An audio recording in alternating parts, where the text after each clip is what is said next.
济受到影响，养殖业者嘛是共款，武汉这肺炎疫情继续炭烧，湖北省陆续有城市封闭对外交通。为伫屏东石斑鱼养殖业者，伊原本准备要甲一尾新鲜活跳跳的石斑鱼外销出口，即卖呢，煞因为讲疫情的关系，外销袂出去。除了石斑鱼以外呢，搁再过一个月就要大出的这往来嘛是共款受到影响哦。毋若讲外销有问题，计销嘛无共款，拢起面呢受到定的阻碍。想要趁钱进前，就要先解决一寡问题。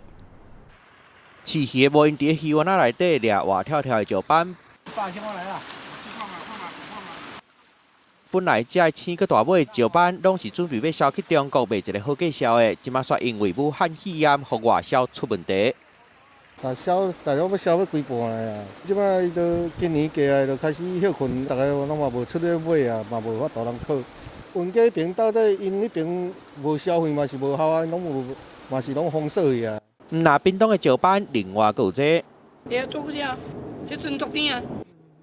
皮下掉切切的，食一喙就甜的。过无一个月，往来就要大出啦。本来应该是落地啊趁爸爸的时阵，即马正往来的，煞逐工拢爱烦恼外销卖袂出去。因咧阵风城风遮济着哦，嘛咱要去嘛歹入去啊。所以今年往来外销可能也无做好啦。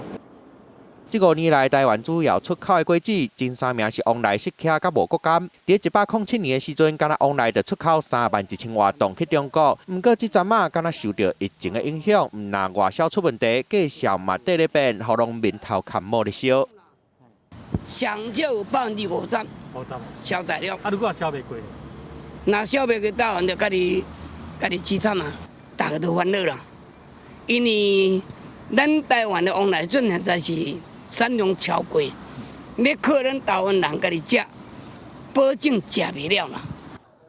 武汉肺炎若是一直拢无受到控制，未来农产品出口去中国，唔会受到影响。伫台湾卖价销嘛可能会真歹，农民即马拢带咧等啊。记者综合报道。